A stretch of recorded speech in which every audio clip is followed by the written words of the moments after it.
रात के ठीक 2 बजे आदित्य उठा पानी पीने के लिए। किचन की लाइट बिना जलाए ही वो अंदर गया। उसने देखा कि सामने सिंक के पास कोई खड़ा है। लाल कपड़े, खुले बाल, पीठ उसकी तरफ। उसने कांपते हुए कहा, संजना। जैसे ही उसने गर्दन घुमाई, वो संजना थी, उसकी मरी हुई बीवी। आज सुबह ही उसका अंतिम संस्कार हुआ था। यह पहली बार था जब आदित्य को समझ आया कि मृत्यु का मतलब ये नहीं कि कोई चला गया। कुछ लोग रुक जाते हैं क्योंकि मोह उन्हें बांध लेता है। स्थान देवगढ़, एक छोटा लेकिन शांति पहाड़ी कस्बा, जहां हर आवाज जंगलों में गूंजती है। देवगढ़ में पोस्टिंग के 2 साल बाद आदित्य मिश्रा की मुलाकात स्कूल की अध्यापिका संजना रावत से हुई। शुरुआत में बस कैजुअल बातें हुई, लेकिन धीरे धीरे उनकी मुलाकातें गहरी होती गई। कभी स्कूल मीटिंग्स, कभी टीचर्स एसोसिएशन की चाय पर चर्चा, और फिर वो चर्चाएं लंबी शामों में बदल गई। आदित्य को संजना की आंखों में एक ठहराव दिखता था, और संजना को आदित्य की बातों में वो सम्मान महसूस होता जो हर स्त्री अपने जीवन साथी से चाहती है। कुछ महीनों बाद आदित्य ने आखिरकार हिम्मत जुटाकर संजना से कहा, अगर मैं तुम्हारे साथ उम्र बिताना चाहूं तो क्या तुम मुझे अपनाओगी? संजना हल्की मुस्कान के साथ बोली, मैं पहले से ही तुम्हें अपना मान रही हूं। लेकिन इस प्यार के रास्ते में एक सच था। श्रुति, संजना की छोटी बहन। श्रुति बहुत पढ़ी लिखी नहीं थी, लेकिन समझदार और सहज स्वभाव की लड़की थी। घर के बड़े बुजुर्गों ने पहले ही आदित्य और श्रुति के रिश्ते की बात पक्की कर दी थी। आदित्य ने कभी इस रिश्ते के लिए हाँ नहीं कहा, लेकिन उसने मना भी नहीं किया। आदित्य के दिल में सिर्फ संजना थी। आखिरकार उसने संजना को मिलने बुलाया। संजना, एक बात कहनी है, लेकिन नहीं जानता कि कैसे कहूं। इतने महीनों में अब भी मुझसे कुछ कहने से डरते हो? आदित्य ने गहरी सांस ली, फिर उसकी आंखों में देखते हुए बोला, मैं तुम्हारा हाथ मांगने तुम्हारे घर आने वाला था, लेकिन तब तक घर वालों ने मेरा रिश्ता तुम्हारी छोटी बहन श्रुति से तय कर दिया। संजना के चेहरे पर एक पल को सख्ती आ गई। श्रुति से? हाँ, लेकिन मुझे नहीं पता था कि वो तुम्हारी बहन है। मैंने अब तक किसी को कुछ नहीं कहा है, पर अब चुप नहीं रह सकता। संजना, मैं सिर्फ तुमसे शादी करना चाहता हूँ। संजना की आंखों में आंसू भर आए। वो चुप रही। तुमने श्रुति से कुछ कहा? नहीं, अभी तक नहीं। मैं चाहता हूँ ये बात तुम ही उसे समझाओ। वो समझदार लड़की है, शायद समझ जाएगी। अगले कुछ दिनों तक संजना कोशिश करती रही, कभी किचन में, कभी लिविंग रूम में, लेकिन हर बार उसकी हिम्मत जवाब दे जाती। वो बस मुस्कुरा कर निकल जाती और श्रुति भी कुछ नहीं पूछती। आखिरकार एक शाम उसने हिम्मत जुटाई, बरामदे में खड़ी श्रुति के पास गई। श्रुति, एक बात कहनी है जो शायद तुम्हें तकलीफ दे। दीदी, इतनी सीरियस क्यों हो? सब ठीक तो है? आदित्य, जिससे तुम्हारा रिश्ता तय किया गया है, वो मेरा बॉयफ्रेंड है। श्रुति का चेहरा पल भर को भाव शून्य हो गया। कुछ सेकंड की लंबी खामोशी के बाद श्रुति धीरे से बोली, क्या आप दोनों एक दूसरे से प्यार करते हैं? संजना की आंखों से आंसू गिरने लगे।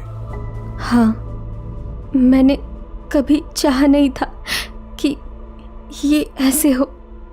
मैंने तुमसे कुछ भी नहीं छीना, बस ये सब बस हो गया। श्रुति लंबे समय तक बस संजना को देखती रही, फिर हल्की मुस्कान के साथ कहा, आप खुश रहो दीदी, बस यही काफी है मेरे लिए। संजना की आंखें छलक उठी। उसने श्रुति को कसकर गले लगा लिया। बाद में आदित्य ने भी श्रुति से माफी मांगी। श्रुति बस आदित्य से इतना बोली, कभी इन्हें मेरे प्यार का एहसास मत होने देना। बस दीदी को टूटने मत देना। 3 साल बाद एक नींद जिससे वो कभी जागी नहीं। संजना और आदित्य की शादी को 3 साल ही हुए थे। प्यार वैसा ही था। रोज सुबह आदित्य चाय बनाता, संजना बालों में फूल लगाकर उसे तंग करती और रात को दोनों एक साथ बैठकर पुरानी बातें करते। पर सब कुछ एक रात में बदल गया। एक रात संजना ने कहा, दिल भारी सा लग रहा है आज, कुछ ठीक नहीं लग रहा। अचानक सीने में दर्द उठा। अस्पताल ले जाया गया, पर डॉक्टर ने सिर झुका लिया। Heart failure. उस रात आदित्य की दुनिया बदल गई। उसके दिल की धड़कन रुक गई। गांव के शमशान घाट में अगली सुबह संजना का अंतिम संस्कार किया गया। संजना को शादी के जोड़े में विदा कर दिया। उसका चेहरा शांत था, लेकिन उसकी आंखें खुली थीं। पंडित ने कई बार मंत्र पढ़े, लकड़ियां डाली और आदित्य ने अग्नि दी।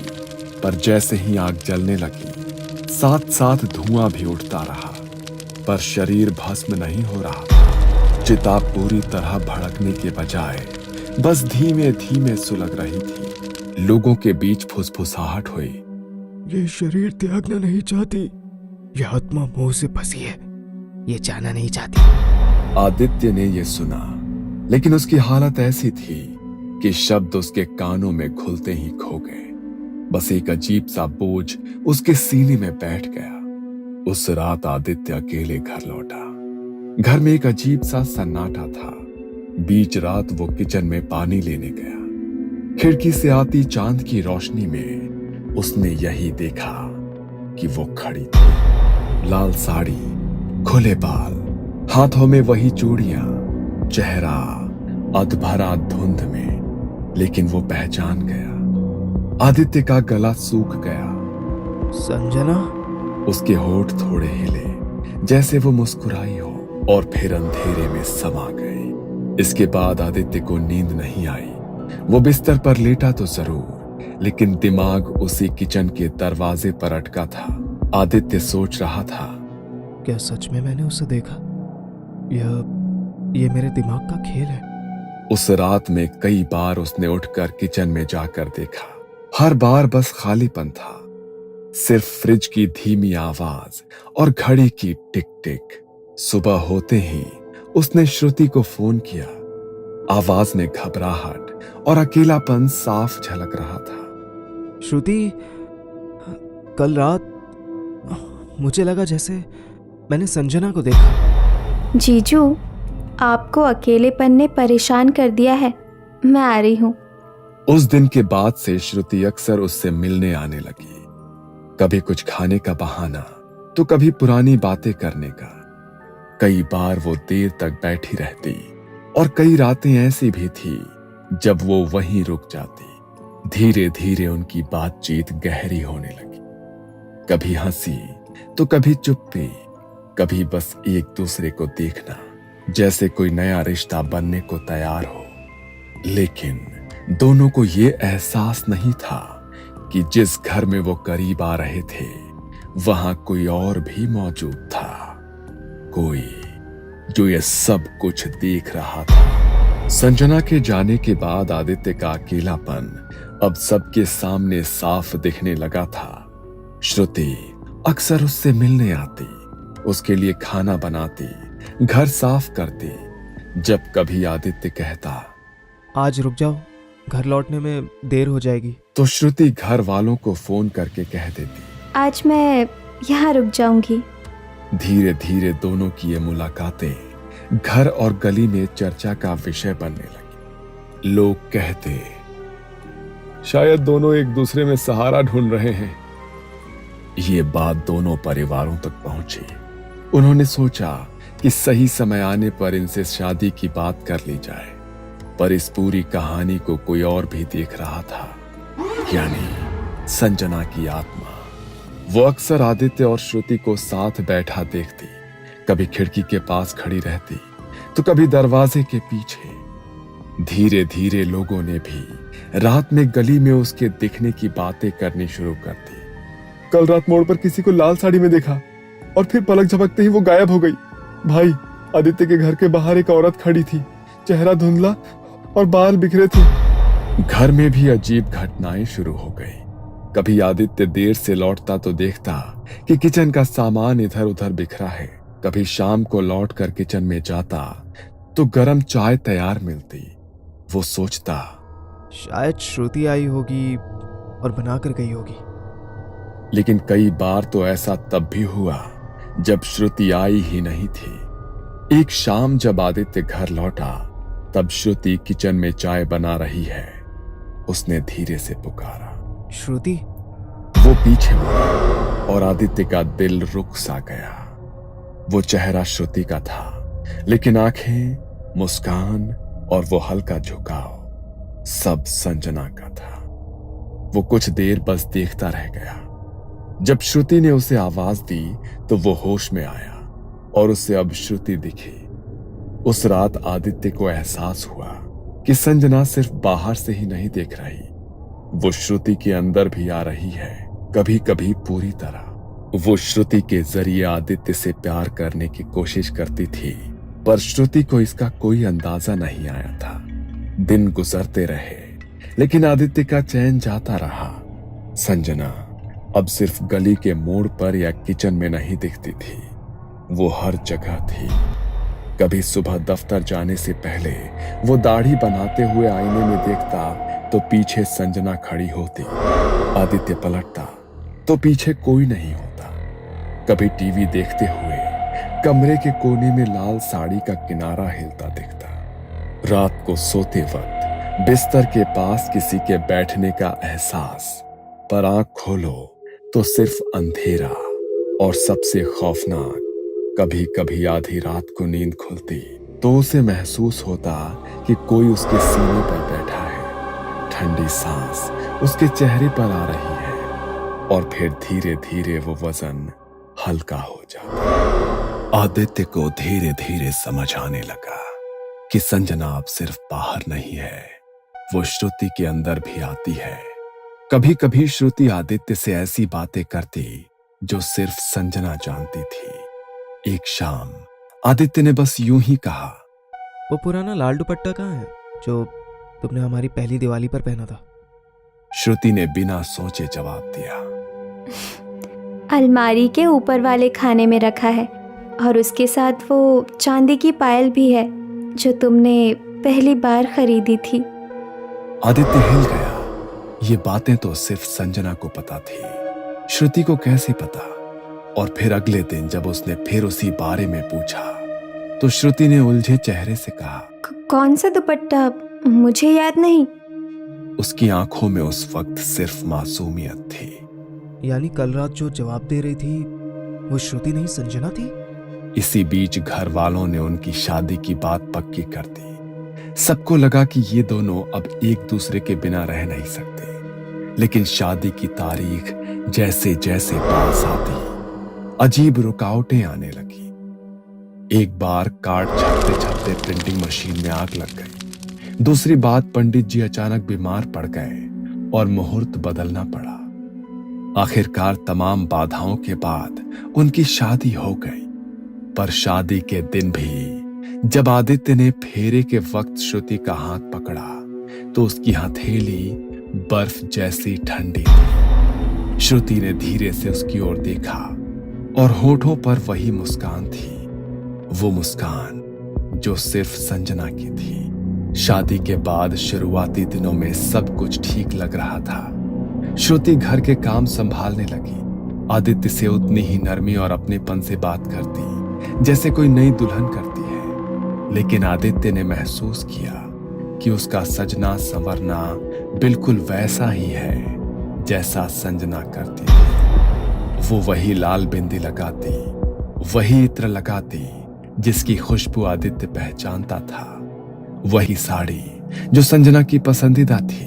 पहले आदित्य ने सोचा कि यह महज एक संयोग है, लेकिन जब उसने देखा कि श्रुति किचन में वैसे ही चाय बना रही है, उसी तरीके से जैसे संजना बनाया करती थी, पतीले में पानी डालने से पहले पत्तियां हल्की सी भुनना, तो उसके रोंगटे खड़े हो गए। धीरे धीरे यह एहसास बढ़ने लगा श्रुति की चाल, उसके हाव भाव, उसकी हंसी, सब कुछ संजना की तरह हो चुका था। ऐसा लग रहा था जैसे आदित्य ने दूसरी बार संजना से शादी कर ली हो। लेकिन डर वहीं से शुरू हुआ। रात को जब आदित्य और श्रुति सो जाते तो कई बार आदित्य की नींद एक एहसास से खुलती कि बिस्तर के पास कोई खड़ा है। लाइट जलाने पर बिस्तर खाली होता, लेकिन खिड़की आधी खुली होती और बाहर गली से किसी औरत के पायल की छन छन की आवाज आती। श्रुति अक्सर बिना वजह के घंटों आईने के सामने बैठी रहती। अपनी साड़ी का पल्लू वो बार बार ठीक करती। एक दिन उसी आईने में आदित्य को देखते हुए उसने कहा, अब कोई मुझे तुमसे अलग नहीं कर सकता। आदित्य की नजरें उसके हर हाव भाव पर थी। आज उसने ठान लिया था कि वो सच सामने ले आएगा। संजना। श्रुति के हाथ रुक गए। कुछ पल उसने कुछ नहीं कहा।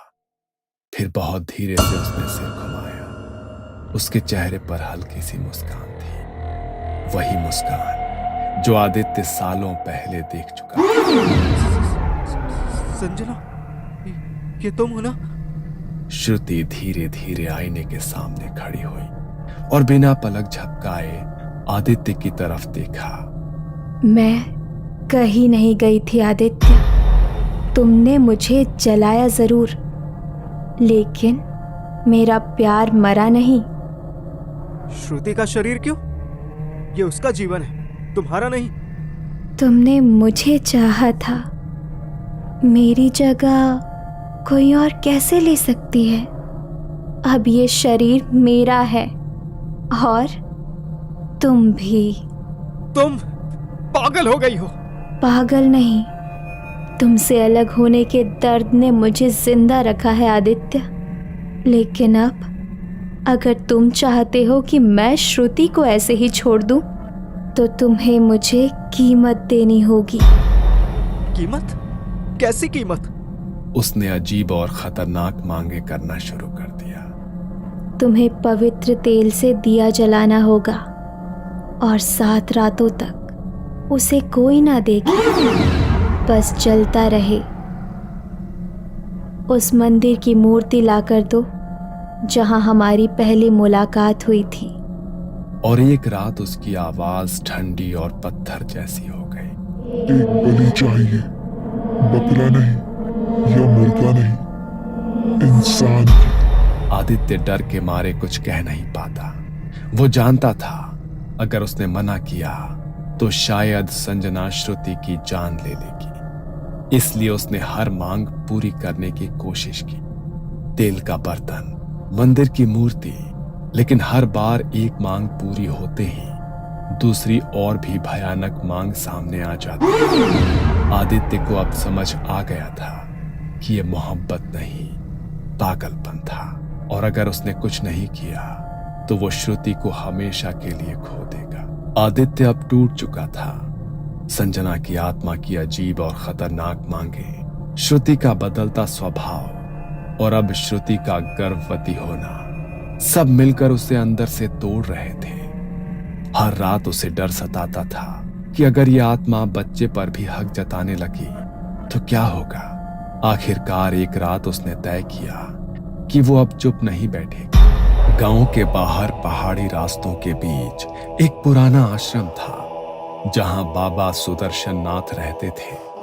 कहते हैं कि बाबा ने कई खतरनाक आत्माओं को मुक्त किया है, लेकिन उनकी विधि आसान नहीं थी और हमेशा खतरे से भरी होती थी। आदित्य ने जैसे ही बाबा को अपनी पूरी कहानी सुनाई, बाबा की आंखें सिकुड़ गई। बेटा, मोह में फंसी आत्मा सबसे खतरनाक होती है। प्यार और पागल में फर्क मिट जाता है और वो किसी भी हद तक जा सकती है। अगर ये आत्मा वाकई तेरी पत्नी है तो समझ ले, इसे बाहर निकालना उतना ही मुश्किल होगा जितना किसी इंसान को उसकी सांस से अलग करना। पर बाबा, मेरी बीवी, मेरा बच्चा, वो खतरे में है। ये काम आसान नहीं है, इसमें जान भी जा सकती है। अगर तेरी किस्मत ने साथ छोड़ दिया तो ये आत्मा तुझ पर या तेरे बच्चे पर भी सवार हो सकती है। कुछ पल की खामोशी के बाद आदित्य ने सिर झुकाकर कहा, मैं तैयार हूं बाबा, बस श्रुति को बचा लीजिए। बाबा ने एक मोटी पीली कागज पर सामग्री की सूची लिखी। शमशान की राख जो अमावस्या की रात ली गई हो, पीपल के पेड़ की सूखी टहनी, काले तिल और सरसों का तेल का दीपक, लाल धागा जो किसी विधवा के हाथ से बंधा हो, और सबसे आखिरी एक मुट्ठी भर मिट्टी उस जगह की जहां संजना का अंतिम संस्कार हुआ था। इन सब के बिना विधि अधूरी रहेगी और आत्मा और भी भयंकर बन जाएगी। 2 दिन तक आदित्य ने हर चीज जुटाई। कई बार ऐसा लगा कि कोई अदृश्य ताकत उसके पीछे है।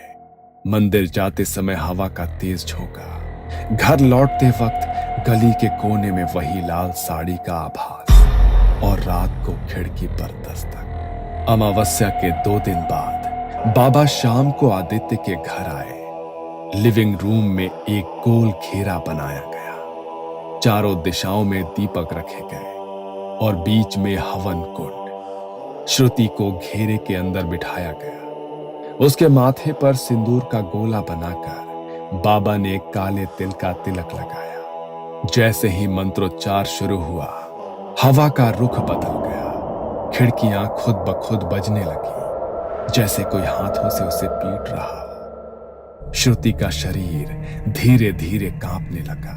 उसकी सांसें तेज हो गई। और फिर आदित्य, ये क्या कर रहे हो? मैं तुम्हें छोड़कर नहीं जाऊंगी। ये शरीर अब मेरा है। संजना, ये गलत है। श्रुति को छोड़ दो, हमारे बच्चे को छोड़ दो। अगर मैं नहीं तो कोई नहीं। मैं तेरा पहला और आखिरी प्यार हूं। बाबा ने तुरंत पीपल की टहनी को हवन में डाला और शमशान की राख श्रुति के चारों तरफ छिड़क दी। ओम क्षिप्रेत मोचनाय नमः। मंत्रों की गूंज से कमरा भर गया। तभी अचानक श्रुति के चेहरे पर एक डरावनी मुस्कान फैल गई। उसकी आंखों से दर्द में आंसू बहने लगे। आदित्य ने पहली बार महसूस किया कि यह अब सिर्फ उसकी पत्नी की आत्मा नहीं है, ये हद से ज्यादा डरावनी बन चुकी है, जैसे बाबा ने पहले बताया था। फिर बाबा ने आदेश दिया, आदित्य, वो मिट्टी ला जहां इसका संस्कार हुआ था। आदित्य ने कांपते हाथों से थैली खोली और मिट्टी बाबा को दे दी। बाबा ने वो मिट्टी हवन की आग में डालते हुए कहा, जैसे ये शरीर धरती में मिला, वैसे ही तेरी आत्मा अब धरती में मिले। मुक्त हो जा। जैसे ही ये कहा गया, श्रुति ने भयानक चीख मारी। उसका सिर पीछे को झुक गया और एक काली राख उसके शरीर से निकलकर धुएं की तरह ऊपर उठी, फिर हवन की लपटों में समा गई। श्रुति बेहोश होकर जमीन पर गिर पड़ी। कमरा ठंडा हो गया। दीपक की लौ स्थिर हो गई। बाबा ने गहरी सांस लेकर कहा, खत्म हुआ, लेकिन याद रख, मुंह में फंसी आत्मा कभी पूरी तरह खत्म नहीं होती, बस सो जाती है और सही वक्त का इंतजार करती है। अगली सुबह जब श्रुति की आंख खुली तो उसे कुछ याद नहीं था।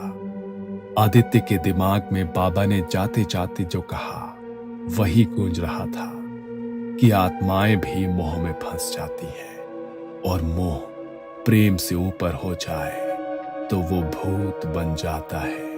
आदित्य कुछ पल उसे देखता रहा। उसके चेहरे पर अब संजना का कोई असर नहीं था, पर उसके दिल में जो डर और बेचैनी थी वो खत्म नहीं हो रही थी। कुछ दिन बाद जब श्रुति थोड़ी ठीक हुई, आदित्य ने उसे सब कुछ बता दिया। कैसे संजना की आत्मा उसके अंदर आ गई थी, कैसे वो धीरे धीरे उसे पूरी तरह से अपने काबू में ले रही थी, और कैसे तांत्रिक बाबा ने उसे मुक्त किया। शुरू में श्रुति को विश्वास ही नहीं हुआ, लेकिन डर से उसका चेहरा पीला पड़ गया, हाथ ठंडे हो गए। मतलब दीदी मेरे अंदर उसकी आवाज कांप रही थी। आदित्य ने सिर हिलाया और वो एक पल के लिए उसके सीने से लगकर फूट फूट कर रो पड़ी। एक शाम आदित्य ने दोनों परिवारों को बुलाकर सब कुछ साफ साफ बता दिया। अब तक जो कुछ उन्होंने सोचा था कि शादी के बाद की अजीब बातें महज भ्रम है, वो सच निकलने पर सभी के चेहरों का रंग उड़ गया था। आदित्य ने बाबा की आखिरी चेतावनी भी दोहराई। ये सुनकर कमरे में सन्नाटा छा गया। दोनों परिवार ने आपस में बैठकर फैसला लिया कि इस घर में रहना अब ठीक नहीं। ये कहानी आपको अच्छी लगी हो तो हमें सब्सक्राइब करें, हमारा इंस्टाग्राम और फेसबुक पेज जरूर फॉलो करें। अगर आपके पास ऐसी ही कोई कहानी हो तो हमें कमेंट बॉक्स में भेजें। हम कोशिश करेंगे कि अगली एनिमेटेड स्टोरी आपकी होगी।